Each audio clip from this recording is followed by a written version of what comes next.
천미수님, 한 주일 동안 잘 지내셨나요? 일주일 동안 날씨가 너리 뛰듯이 막 15도, 16도, 20도까지 올라가다가 또 어제는 비가 좀 오면서 날이 조금 선선해졌습니다. 아마 오늘, 내일 정도 날씨가 좀 차갑고 나면 이제 본격적으로 봄 건너뛰고 여름부터 시작하지 않을까 하는 생각이 들어서 저는 이제 겁이 덜컥 났습니다. 겨울에도 땀을 흘리는 사람인데 올여름은 얼마나 더울까. 아무튼 오늘은 제 사순제 3주일이고요. 내가 주는 물을 마시는 사람은 영원히 목마르지 않을 것이다 라는 말씀을 중심으로 살펴보도록 하겠습니다. 심리학 용어 중에 디드로 효과라고 하는 게 있습니다. 그것은 지금 보시는 저 디드로라고 하는 드니 디드로라고 하는 철학자가 자기의 저서인 나의 옛 신뢰법과 헤어진 것에 대하여 라고 하는 책에 썼던 소회를 바탕으로 이제 나온 이야기인데요. 어떤 이야기냐 하면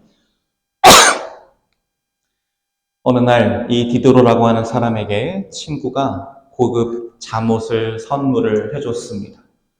너무너무 마음에 들었고 고급스러웠고 예뻤어요. 그래서 너무나 기뻤는데 한 가지 문제가 생기기 시작합니다. 무엇이냐? 내가 지금 입고 있는 이 아름답고 고급스럽고 우아한 잠옷에 비해서 내 방이 너무너무 초라해 보이는 거예요.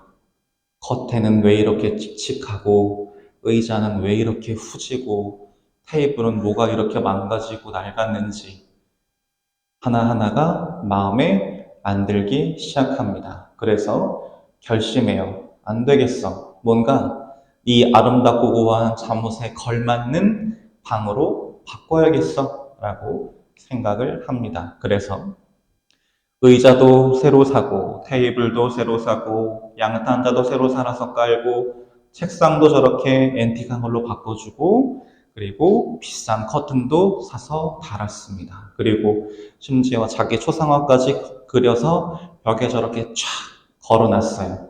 그랬더니만 이제 좀 마음이 흡족해지기 시작합니다. 그래, 이 정도는 돼야 이 우아한 잠옷에 걸맞는 방이라고 할 수 있지 라고 생각을 했답니다. 그런데 문제는 그 만족과 그 기쁨이 너무나 금방 사라져 버렸다는 거예요. 이 사람이 마음속에 문득 허무함과 헛헛함을 느꼈답니다. 왜 이러지? 분명히 내가 원하는 거, 바라는 거 다 들여놓고 바꾸고 사고 채우고 했는데 왜 이렇게 마음이 헛헛할까를 곰곰이 생각하면서 이런 상념에 빠졌답니다. 초라했던 옛 서재에서는 물건과 사람들로 혼잡했어도 행복했다. 이제는 우아하고 질서정연하고 아름답게 모든 것이 갖춰졌지만 이 따뜻함이 오히려 나를 우울하게 만들었다라고 자기 저서에서 소회를 남기고 있습니다. 제가 이 이야기를 왜 드리느냐? 이 디드로가 했던 것처럼 우리는 행복의 조건을 채우는 것으로 내 마음속에 있는 갈망이 채워지리라고 믿습니다. 그래서 세상 사람들이 쫓는 돈, 명예, 권력, 쾌락 그런 것들을 꾸역꾸역 잘 채워놓다 보면 언젠가는 이 내 마음속에 있는 갈망이나 헛헛함 그런 것들이 사라지고 뭔가 삶이 기쁨으로 꽉 차는 경험을 할 수 있겠지라고 생각을 하죠. 그런데 방금 보여드렸던 예에서 보셨던 것처럼 물질적이고 세속적인 것들로는 나를 그렇게 정말 제대로 채울 수가 없다라고 하는 것입니다. 왜 남자들 운동하고 나면 남자들끼리 모여가지고 막 농구를 한 판 하든 축구를 한 판 하든 하고 나면 되게 입버릇처럼 이런 말을 하는 친구들이 있어요. 야, 시원하게 맥주나 한잔 하자. 목마르다고. 근데 문제는 목마를 때 맥주 마시면 더 목말라요. 고개를 끄덕끄덕하는 친구들이 있죠. 경험해봐서 알아요. 맥주로는 콜라와 같은 탄산음료로는 절대 갈증을 채울 수 없습니다. 오히려 더 헛헛해지고 더 물을 켜게 되고 심지어는 탈수 증세까지 생깁니다. 그런 것처럼 우리 마음을 물질적이고 세속적인 것들로만 자꾸 채우려고 들면 더 큰 욕심과 더 큰 집착에 사로잡혀서 마음이 더 헛헛해지고 내가 어디로 나아가야 할지 삶의 방향마저도 잃게 됩니다. 오늘 복음에서 예수님이 사마리아 여인과 나눈 대화에서 예수님은 우리에게 그래서 한 가지 분명한 사실을 알려주셔요. 세속적이고 물질적인 것들로 너의 마음을 채우려고 하지 마라. 대신 너의 마음속에 항구하게 머무르면서 너의 마음을 참된 기쁨과 충만한 행복으로 채워주는 진실되고 궁극적인 것으로 너의 마음을 채워라 라는 그런 가르침을 사마리아 여인에게 주시는 부분입니다. 오늘 복음은 이렇게 시작해요. 때는 정오 무렵이었다. 마침 사마리아 여자 하나가 물을 길으러 왔다라고 하는 구절로 시작합니다. 네, 여기에는 이상한 단어가 하나 숨어 있습니다. 무엇일까요? 한여름에 날 엄청 뜨거울 때, 왜 군생활 하신 남자분들은 아시죠? 군대에서는 기온이 30 몇 도가 넘으면 훈련까지도 다 취소되고 막사 안에서 쉬게 되어 있어요. 혹석이 뭐 해가지고. 한창 뜨거울 때는 군인들도 훈련을 취소하는 게 일반적인 모습이에요. 근데 심지어 여기는 어느 지역이죠? 사막이에요. 근데 한창 해가 중천에 떠 있는 가장 뜨거운 그 시간에 물을 기르러 갔답니다. 일반적인 모습은 아닙니다. 왜 굳이 선선한 새벽도 아니고 해가 좀 져가지고 날이 조금 덜 따가운 저녁도 아니고 왜 한낮에 그 땡볕 사이를 뚫고 물을 기르러 갔을까라고 하는 궁금증을 가질 수밖에 없는데 여기에는 이 여인이 기구한 사연을 품고 있어서 다른 사람들의 시선이 너무나 부담스럽고 싫었기 때문이라는 이유가 있습니다. 무엇이냐? 이 여인은 사실 아주 단순한 갈망을 가지고 있었어요. 행복해지고 싶다. 정말 행복한 사람이 되고 싶다라고 하는 단순하고도 소박한 갈망을 지니고 있었어요. 그래서 사람들이 야, 이거 가지면 행복해진대. 이런 조건을 채우면 행복해진대 라고 하는 말을 하나씩 귀 기울여 들으면서 그런 것들로 자기 마음속 갈망을 채워보려고 했었습니다. 그러나 행복을 채우지 못했어요. 특히 이 여인이 중점을 두고 추구했던 게 하나 있었습니다. 나에게 진정한 행복을 가져다 줄 수 있는 건 좋은 남자야 라는 마음으로 계속해서 남자를 찾았어요. 심지어 5번이나 버림받고 이혼당하고 상처받고 괴로워하는 그 시간을 거쳐가면서도 6번째로 또 남자를 만나서 같이 살고 있는 상황이었습니다. 그래도 오늘날 많이 현대화되어 있다는 우리 사회에서도 사실 다녀왔어요 라고 하면 그러세요? 이 정도의 상황이 되는데 정결을 특히나 강조하던 저 시대에 심지어 여인이 5번이나 버림받았는데 또 남자랑 산대더라 라고 하는 소문이 돌면 사람들이 이 여인을 어떤 시각으로 볼지는 불을 보듯 뻔합니다. 손가락질하기 시작했어요. 저 행실 아주 그냥 못된 년 이러면서 아주 그냥 남자에 미쳤구만 이런 얘기를 듣고 손가락질 당하고 상처받고 괴로워했어요. 그럼에도 불구하고 포기할 수 없었어요. 힘들고 괴롭지만 그래도 이 남자라면 혹시나 이 남자만은 나에게 진짜 행복을 가져다 줄 수 있을지도 몰라 라고 하는 마음으로 참고 견디고 했던 아주 가련한 여인이었습니다. 그런데 그런 그녀가 예수님을 만났고 예수님께서 그녀에게 한 가지를 청하십니다. 나에게 마실 물을 좀 다오 하고 예수님이 이 여인에게 청하셔요. 근데 예수님께서 이 여인에게 이렇게 말씀하신 건 진짜 물을 드시려고 청하신 것만은 아니었습니다. 물이라고 하는 상징을 통해서 이 여인이 진정으로 추구해야 할 삶의 방향성이 어느 쪽인지를 알려주시고 이끌어주시기 위해서였어요.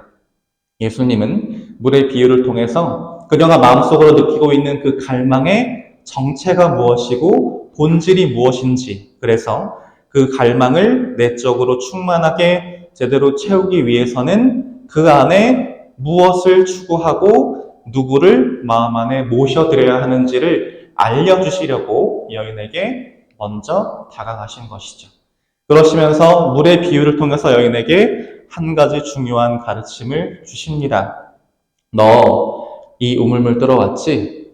그리고 지금 날이 너무 더운데 이 물 한 번 마시면 시원하고 갈증이 싹 사라지는 것 같지? 근데 있잖아, 조금 있으면 또 목마르다? 다시 말해서 이 물을 마시는 자는 누구나 다시 목마를 것이다 라고 하는 말씀을 통해서 여인에게 무엇을 알려주고자 하시냐면, 얘야, 세상의 것들로는 지금 네 영혼의 목마름을 충만하게 채울 수도 없고 행복해질 수도 없단다 라고 여인에게 한 가지 중요한 사실을 알려주십니다. 그러면서 뭐라고 말씀하시냐면, 그런데 내가 주는 물을 마시는 사람은 영원히 목마르지 않을 거야. 어떻게 그런 일이 가능하느냐? 내가 주는 이 물은 그 사람 안에서 물이 솟는 샘이 되어서 영원한 생명을 누리게 할 것이기 때문이야 라고 이 여인에게 알려주십니다. 굉장히 불교의 선문답처럼 알쏭달쏭 알 것 같기도 하고 무슨 말씀이신지 모르겠기도 한 이 말씀을 여인에게 들려주셔요. 근데 우리가 여기서 한 가지 새겨들어야 할 건, 예수님이 주시겠다고 하는 물은 우리가 일반적으로 목마를 때 마시는 물이 아닙니다. 영적인 물이고 근원적인 물이고 본질적인 물이에요. 물이라고 하는 상징을 통해서 여인에게 알려주시는 게 분명히 있습니다. 세상이 주는 물은 내 몸에 잠깐 머물렀다가 어떤 식으로든 몸에서 빠져나가 버리면 아무것도 남지 않아서 마음이 공허하고 헛헛해지지만, 내가 주는 이 생명의 물이라고 하는 상징을 통해서 너의 영혼 안에 들어가는 내 생명의 물은 네 영혼 깊은 곳에 영원토록 머물면서 무엇이 하느님 뜻에 맞는 참된 진리인지를 깨닫게 하고, 하느님이 너를 얼마나 사랑하시고 하느님이 얼마나 자비로우시고 좋은 분인지를 네가 느끼게 해서 너의 삶에 참된 기쁨과 행복을 누리게 해줄 거란다. 내가 너에게 주는 물이라고 이 여인에게 알려주시는 겁니다. 그 물은 먼저 답을 말씀드리면 말씀이었어요. 하느님의 말씀, 예수님의 말씀이 내 마음 안에 간직하고 살아가면서 그 말씀을 충실하게 실천하기 위해서 하루하루 노력하다 보면 내 마음 안에 비로소 삶의 참된 기쁨과 행복이 조금씩 차올라서 언젠가는 충만한 행복의 상태까지 도달할 수 있단다라고 말씀하셨던 거예요. 그러자 그 여인은 예수님께 청합니다. 그 물을 저에게 주십시오. 그러면 제가 목마르지도 않고 또 물을 기르러 여기 나오지 않아도 되겠습니다 라고 예수님께 청해요. 물론 예수님께서 무슨 말씀을 하시는지 100% 이해해서 이런 청을 했던 건 아니었어요. 하지만 이 여인은 이런 청을 하면서 마음속으로 어떻게 이야기하고 있었냐면, 예수님, 누군가 저에게 그 생명의 물이라고 하는 걸 진짜 주신다면 제가 마음속 헛헛함을 채우기 위해서 굳이 세상에 부질없는 것들을 채우려고 노력하지 않아도 되겠습니다. 그리고 남자에게, 타인에게 저의 행복을 구걸하지 않고 저 혼자 저만의 행복을 온전히 누릴 수 있는 자유로운 사람이 될 수 있을 것 같습니다. 예수님, 저 그러고 싶어요 라고 예수님께 마음을 담아서 청했던 것이죠. 그러자 예수님께서 그 여인에게 분명하게 말씀하십니다. 너와 말하고 있는 내가 바로 그 사람이야.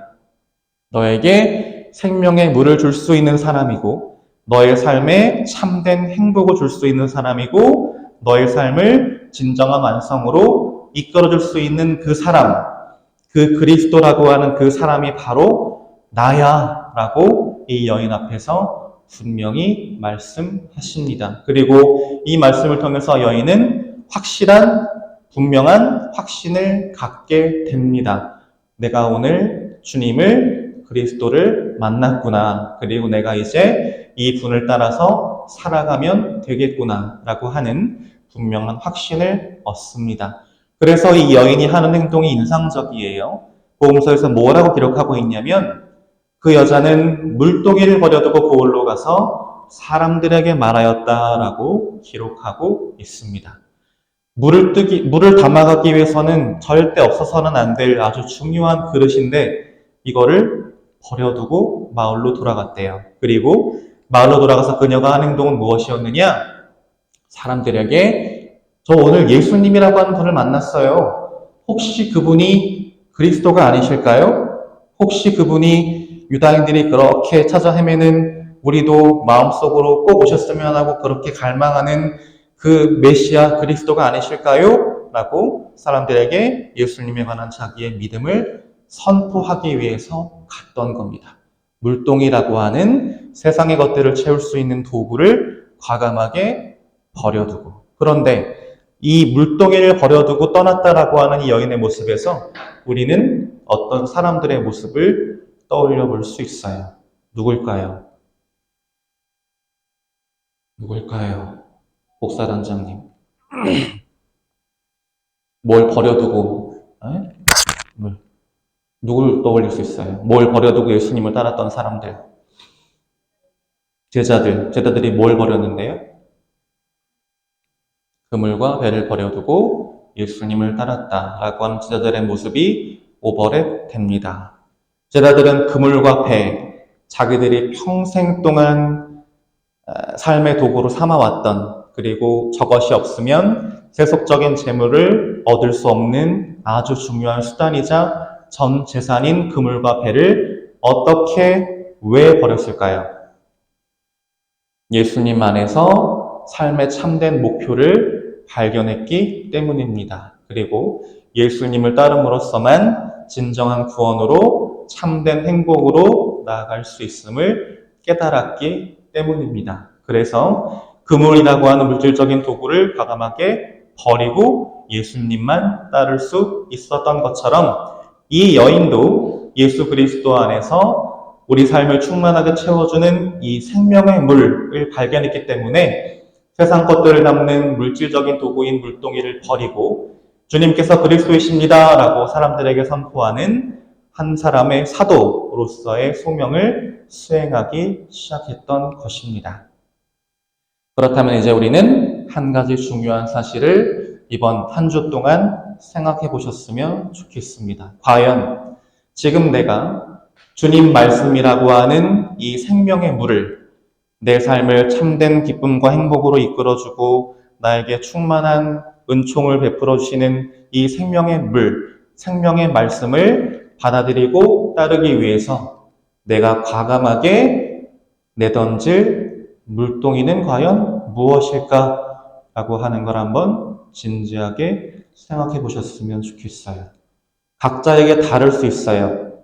내가 엉켜쥐고 있는 물동이라고 하는 것이 무엇인지, 어떤 모습인지, 그 물동이에 내가 얼마나 집착하고 있는지가 다를 수 있습니다. 하지만 한 가지 분명한 건 내가 그 물동이를 과감하게 내려놓고 주님 뜻을 망설임 없이 주저없이 즉시 따를 수 있다면 내 마음 안에 분명히 삶의 참된 기쁨과 행복이 주어질 것이다 라고 하는 것은 분명한 진리이지요. 그래서 이번 한 주 과감하게 물동이를 내어 던지고 주님의 뜻을 헤아리면서 실천해 보시는 그런 한 주 보내보시면 좋겠습니다.